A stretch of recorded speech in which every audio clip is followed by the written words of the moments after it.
Welcome, my friends, to the Kingdom Arena New Frontier Season 1 meta and breakdown for you here today. Thank you for tuning in as always. If you got a question, if you got a comment throughout, let me know because I love to hear from you, and feel free to join us in the Discord server, my friends. We've got a great active community. All right, couple things here as always. We got the timestamps available to you down below. We're going to talk about some of the latest and greatest new pieces. I've also put together a White Lily Cookie specific team comp stuff for you. You can check that out. I'll have it down below for you there as well. However, today we'll go through that overview. We're then going to take a look at a lot of the best teams currently right now through the rankings, as we always do, and then talk about some of those key comps as well and what's actually happening in the Kingdom Arena New Frontier Season 1 meta right now. So a couple things. First and foremost, we do have the latest and greatest update with BCs that gave us some new cookies. We do have the White Lily cookie and Silver Bell cookie.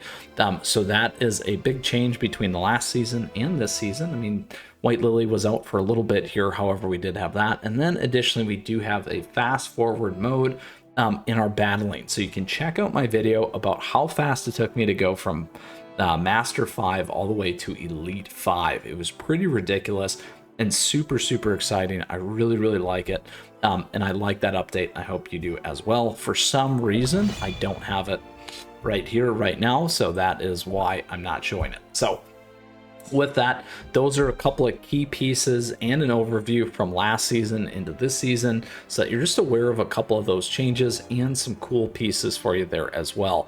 Now let's go ahead and take a look at the rankings, because that is a key piece for us here. A couple pieces on this as always. We like to see what some of the key ones are, a lot of reoccurring cookies, because I think it makes a huge difference on how you want to build your teams.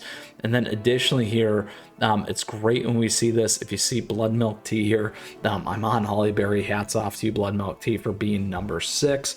And glad we can see your full team comp. I have the exact same team comp over here. However, I am slightly 1.1 million less in terms of power, which is crazy and ridiculous. So hats off to Blood Milk Tea there. Additionally, we did cover this comp in the White Lily Cookie comp structure, and we'll talk about that here in a second though for you regardless.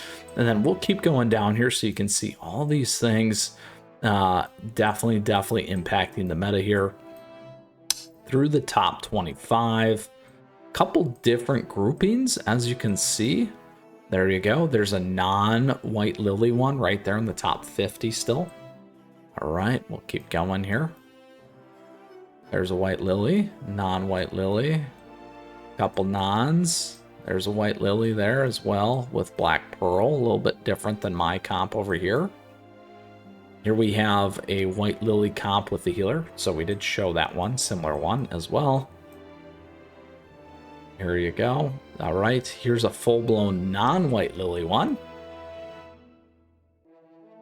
Almost through our top 100. There's White Lily again. Non-White Lily. That one's more of our Earth still. All right, here you go. Here you go. Here we go. Non-White Lily.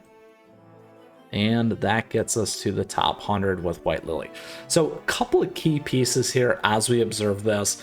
And I like to actually call this the power meta right now. So a lot of the teams from the previous meta are still very viable. I'll make sure to put that link in for you down below where we did cover those, like the Earth team that I talked about, the Frost teams as well. A couple of different mix-ups there. We do see Financier Cookie as a different alternative one, because the magic candy giving him that boost as well, making him very powerful here in terms of their ability to really protect your damage dealers as well, and give you some of that additional defense and heal in there, which adds up to be very powerful. So in terms of why I'm calling this the power meta, we do have also on top of that from the overview is the new Biscuits. So Biscuits are going to add a huge difference in terms of these teams, unless you're really hitting it hard in terms of the grinding, probably spending money on top of that, and I'm a free-to-play player.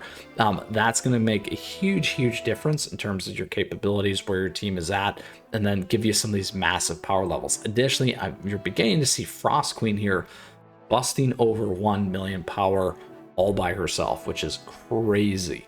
So if we go look at my teams here, we do have what I said, the different Lily teams.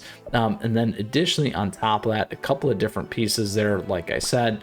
So I'll have those links available to you. We'll also have the Frost, the Earth, as well as some of the key ones there for you from the last meta that are still certainly viable. And this one right here proves it in the top 100. Now that focus is really going to need to be on that balance between how much power that you have. Are they your top cookies kind of a thing in order to be successful and take down your opponents? That is going to be the huge gap, at least for now, and probably I would guess maybe for this entire season, maybe for a full month, as players are held and hamstrung by the stamina to go through Beast East and really grind things out. So that's something to pay attention to until the meta gets a little bit more tighter and we get a little bit more succinct in terms of some of those things. That variance will decrease over time. However, you can take advantage of it right now, and as you get lucky, you'll certainly be able to impact that. And if you get lucky with your white lilies and so forth, that can make a huge difference. It certainly has for me on this team and this lineup as well. And we do have our free-to-play player guide on how to get that white lily for you, and I'll make sure that's there for you too. So those are all the key pieces when it comes to our meta here. It comes to the breakdown of our teams. We talked about some of those things. Let's go ahead and run this. Like I said, the auto battler for me, or the fast forward there, is not there. I thought maybe there would be a setting, but for some reason, I don't know. But if you know, let me know in the comments, because I love to hear your comments all the time, and I love putting this stuff together for you as well. What I'm doing here is doing a quick run with our key meta team so that you can see that here as well. We're going to go find another little bit stronger one right now. And hopefully, let's do that. Here we go. We got a so this is what one of the Frost meta teams looks like against our team. Let's go ahead and do that. Certainly mine can be a little bit more powered. I'm also powered up. I'm also a little bit higher in terms of my ranking right now against our opponent, but this will give you a good idea of what's happening and how these lineups match up. So you can see still a lot of damage going to my team. A lot of recovery there though for us still, regardless. And then we still get a ton more burst damage as soon as White Lily goes off, just like that. Huge drop, as you can see. Certainly making a huge impact and a huge difference there. And that, my friends, is going to be the conclusion of CB Hotshot here, as well as the conclusion of today's episode. Let's bring it all back together for you, as we always do. We want to do a couple of runs there just to kind of close things out so that you can see how this one works. And not bad. Move up to Master 3. All right, so we did talk today about some of the overview, key tips and tricks in terms of some of those changes there from the previous meta and this meta with Beast East. We called it the power meta, obviously White Lily as well, but there is just such a big gap in terms of what's going on. We talked about some of those things. We reviewed the key top 100 teams, talked about a lot of the comps that are out there, and additionally, I'll have those videos down below for you to check out to get more information about these particular comps and some of the things that are out there. So with that, I just want to say thank you. Thank you for tuning in. As always, I hope you enjoyed today's episode. If you still got a question, if you got a comment, please let me know. I love to hear from you. On top of that, feel free to join us in our active Discord server. We've got a great community there. Thank you to everyone finding their way as well. And as always, thank you to all our members. I truly appreciate that support. It's a nice way to support the channel. We do have those available to you. And on top of that, affiliate links if you're looking for things. And socials, please at me. I love seeing your stuff. I love hearing about it. And on top of that, all your lovely stuff in terms of fan art that we can make. We do lots of shorts. So with that, we'll see you again soon. Best of luck in Kingdom Arena, New Frontier, my friends. It truly is here for Season 1. We'll see you out there in Kingdom Arena. Take care.